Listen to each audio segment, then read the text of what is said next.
Security funding crisis. So do you really want to question what is our participation in the economy? Well, a common perception of Latinos being a burden to U.S. society is just wrong.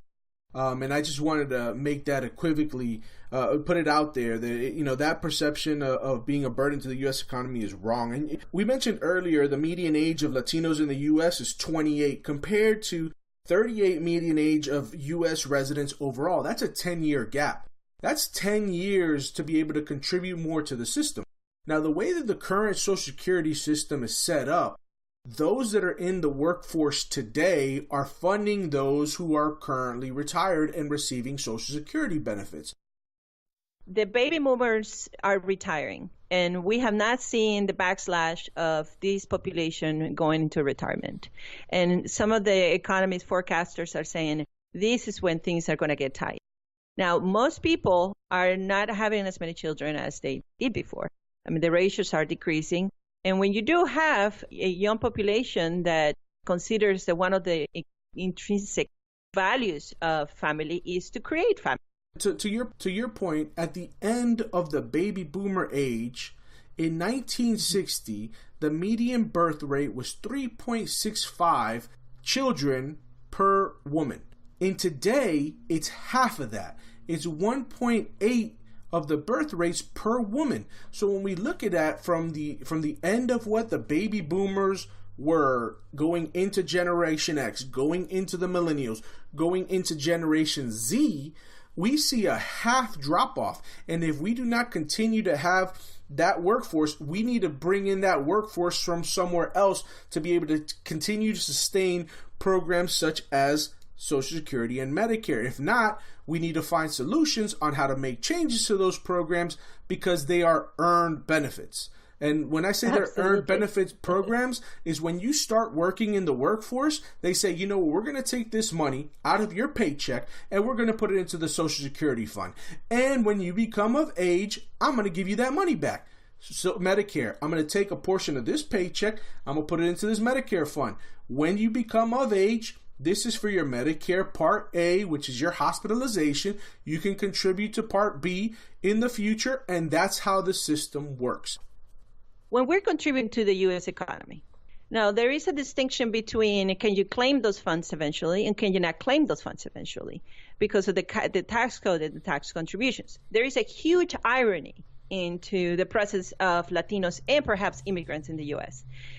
If most people or some people will know this, if you are here without documentation, you are able to apply for an ITIN number, and that allows you to file taxes. It does not allow you to claim benefits. Allows you to pay taxes, not to claim benefits. That is the irony, that the taxation infrastructure is looking at Latinos as contributors into the different phases of taxation.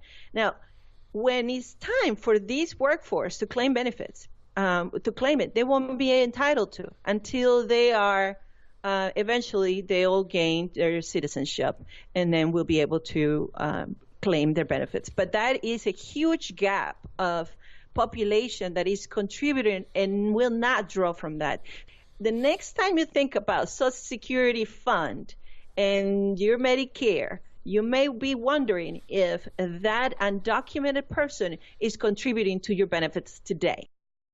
I don't know if you know this, but there's 19.4 million Latino immigrants currently in the U.S., and they also make meaningful contributions as taxpayers. People using what they commonly refer to as the individual taxpayer identification number, ITIN, or a W-7. Not only for the Latino immigrant population on valid visas, but also there's 7.2 million estimated undocumented workers, and many of those documented workers use the ITIN W-7 to pay taxes. One of the things that people need to realize is that federal government officials estimate 75%, I want to reiterate that, of undocumented workers have taxes withheld from their paycheck each year. When they do, they can file tax returns. They can file tax returns, but they cannot claim certain things on their tax return. If they overpaid in their taxes, they are eligible for a refund, but they cannot claim income tax credits. They can claim child tax credits if their children are U.S. citizens and have a social security number. There are some things, and I don't want to get into the weeds because I'm not an accountant, but that's just some of the research that I've kind of dug up. And multiple studies actually estimate that anywhere from 50 to 80% of households led by undocumented immigrants file federal income taxes annually. If we start saying, well, of these 7.2 million estimated working folks in the workforce that 50 to 80% of them are paying taxes, we're going to see a big dip in what our services can provide, what our federal spending can look like, and people need to take that into perspective. One of the positives, because in 2015, Latino households actually contributed to $215 billion in U.S. tax revenues. $76 billion of that 215 actually went to state and local taxes. And the most interesting thing to me of that statistic, of the 215 billion, 96.6 billion in tax revenue came from foreign-born Latinos, and 36 billion of the 76 billion also came from foreign-born Latinos to state and local taxes. There is a hidden understanding about the taxation infrastructure of the U.S. economy. Most of us will assume we understand the taxation because we file taxes every year. And most people say, well, do an immigrant population that are undocumented not contributing to the tax revenues. Every product that we consume is about 140 times taxed. We paid on that product many, many, many times until we actually end up in the obvious of paying sales tax. But we have paid taxes over and over in those products. Gina, in some states, actually, Latinos account for a large portion of spending power and tax revenues overall. It's particularly in high Latino states such as like Texas and California. Latino households had more than 125 billion in after-tax income in 2015. More than one of every $5 available to spend in each state that year. When we think about taxation, and you're right, when you're talking about products being taxed, hundreds of times before we actually even get to buy the product, these are the folks that are going out there and buying it.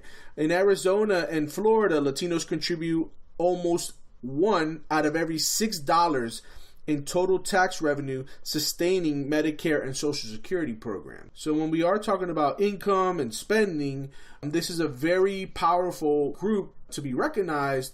And those myths that kind of are out there really, I think, are targeted to hurt us as a community. I don't want to be Pollyanna about the Latino presence in the U.S. economy. Of course, there is an environmental impact of any type of new population arriving into any type of demographic or geographication. There are going to be some demands on that system as it is then designed in their current state. Of course, there's going to be some draining on different type of resources, and this is some of the rhetoric that I hear about the Latino presence. And do we contribute to the state of federal taxes as a new immigrant population? And I say we because I'm the other half. Let's say you are the other half because you were born and raised here. There is this reaction about how much are we taking from, but this is the key thing about investment. When you are wanting to have an investment, you put $100 down, and over a period of time, if you stick with it, you will see a revenue, a profit in your investment. And what we, for example, for all of 401ks, which is the easy association, is that we see, they say, well, if you stick with your 401k, you're going to have dips and you're going to have highs. But if you stick with it, you're eventually going to see the revenue or the profit you look for on your interest. This is a type of investment that a new population will bring forward. In the beginning, it's going to feel like a heavy lift, but afterwards, it's going to have, and you're going to reap off the benefits of a hard working class that is looking for the American dream. We're not ignorant of all the other things that are creating an environmental impact. Though when you look at the economy, you're going to hear this point of view, the Latino point of view, as the one that says, take a moment and listen and take account on your own data and create a contrast, because you don't want to be so far right or so left-sided that you're not able to hear the other side, and to create a mid-ground of how these actually produce more for your own economy. Because I see it as an investment standpoint from this cultural lens. Maybe those who are immigrating to this country today, maybe they're not contributing as much as they can in terms of what they contribute to a tax system, or what can they contribute in terms of spending power. But that second generation, that's where you see those big incomes. So that's where you reap the rewards of immigration, that second, that third, that fourth. When you get those college-educated kids, those college-educated grandkids, those doctors, those engineers going forward, that's when you start seeing and reaping some of these benefits of this initial investment that you're talking about. And this investment helps today in terms of, one, keeping a lot of our products less expensive, more competitive. When we're talking about that we are a capitalist society in the United States, don't tell me that you're not for having a product cheaper. and I love the fact that you're bringing that up, because it is the irony of it all. How do you want not to have a consuming powerhouse in your own economy? The way we're contributing, and we will continue to contribute, is going to drive the economy globally. When you look at the data and it says that U.S. is falling behind on the growth at the global level, and other economies says Japan has progressed in the last 5-6 years. And of course, China has a steady growth. They're not doing as well as they have done in the past decade, but they're catching up. Now, United States has held the number one space as the global economy. The irony of it is this space was held during an analog era of economy. We are in the digital era, and whether we like it or not, this LatinX point of view is saying, rethink what your stance and your approach towards a growing population is. Reconsider whether this is in your best benefit long run, or or you just you want to ignore it. If you want to have this growing population in the U.S., and it's non-negotiable, we're here. So it's about becoming aware of what are the contributions that we have. So our original topic, since we started having this conversation, which I think we got very, very serious today compared to other podcasts that we had. But I think the topic deserves for us to be serious. Does the Latinx consumers impact the U.S. economy? I think we've proven that fact. We've proven by data, and most of you and I are both using data from Forbes. We're using data from The Economist. We're using data from very reputable sources. From the U.S. government. Looking at from the U.S. government. So we're not using, some data that we thought of. It's actually a very reputable source. And we'd love to share that if you were interested. Our aim today was to really bring forward some of the elements in this discussion that most of the time are not shared at length, and particularly from the Latino point of view. Thank you. And that's our show for this week. We want to thank you for listening to our episode of LatinX Point of View. We are a bi-weekly podcast every second and fourth Tuesday of the month. Make sure to subscribe so you get a notification on your phone about our shows. And you can also remember to follow us on Twitter at LatinXPOV. Remember to send us a tweet, tell us what you think, and if you have any show topics or ideas, DM us.